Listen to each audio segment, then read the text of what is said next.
संविधान हमारा वह दर्पण है जिसमें हम अपने अतीत को देखते हैं, वर्तमान को समझते हैं और भविष्य को गढ़ते हैं।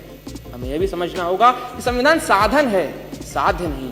हाँ, वो हमें जमीन तैयार करके तो दे सकता है, परंतु उस पर फसल बोने का काम हमारे ही जिम्मे है। संविधान के 75 वर्षों की यात्रा पर बोलने हेतु तीर्थों के तीर्थराज प्रयाग से आपके समक्ष उपस्थित हूँ। यूनिवर्सिटी ऑफ शिकागो के प्रोफेसर टॉम गिन्सबर्ग ने 1789 के बाद लिखे गए 190 संविधानों का अध्ययन किया और पाया कि इन संविधानों का औसत जीवन मात्र 17 वर्ष है, परंतु भारत का संविधान भारत के उत्कृष्ट मानवीय उपादानों का प्रतिनिधित्व करते हुए 75 वर्षों बाद भी आज दृढ़ता के साथ विद्यमान है। यह इसलिए भी क्योंकि भारत का संविधान मात्र 2 वर्ष 11 महीनों के विमर्श से तैयार हुआ एक दस्तावेज नहीं, अपितु 200 वर्षों की सतत साधना से परिणित नवनीत है।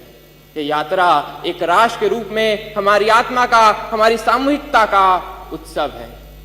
प्रसिद्ध जर्मन दार्शनिक इमैनुअल कांट ने अपनी पुस्तक क्रिटिक ऑफ प्रैक्टिकल रीजन में लिखा था कि constitution to be just must achieve the highest level of possible freedom for human individuals. Kant की इसी वैचारिकता को अपनी समस्त समग्रता में समेटने का काम संविधान ने किया और एक समावेशी लोकतंत्र संजोया।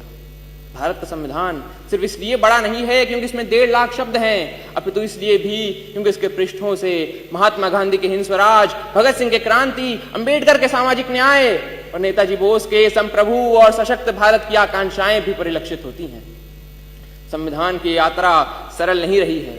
अगर इसने 24 अप्रैल 1973 को केशवानंद भारती निर्णय के रूप में रक्षा का प्रयास देखा तो 1975 में आपातकाल के रूप में प्रहार भी देखा। संविधान हमारा वह दर्पण है जिसमें हम अपने अतीत को देखते हैं, वर्तमान को समझते हैं और भविष्य को गढ़ते हैं। हमें यह भी समझना होगा कि संविधान साधन है, साध्य नहीं। हाँ, वो हमें जमीन तैयार करके तो दे सकता है, परंतु उस पर फसल बोने का काम हमारे ही जिम्मे है। ऐसे में हमें समझना होगा कि हमें एक ऐसे राष्ट्र का निर्माण करना है जिसके 6 स्तंभ हों: समता, समृद्धि, समन्वय, संस्कृति, सेवा और समर्पण।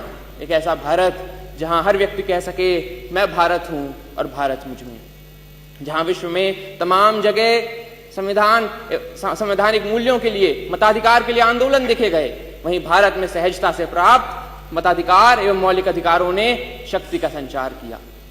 हमारा ये कर्तव्य है कि हम एक ऐसे राष्ट्र का निर्माण करें जिसमें हर हाथ को अवसर मिले, हर सपने को ऊंचाई मिले और उसे पूरे करने का नैतिक साहस मिले।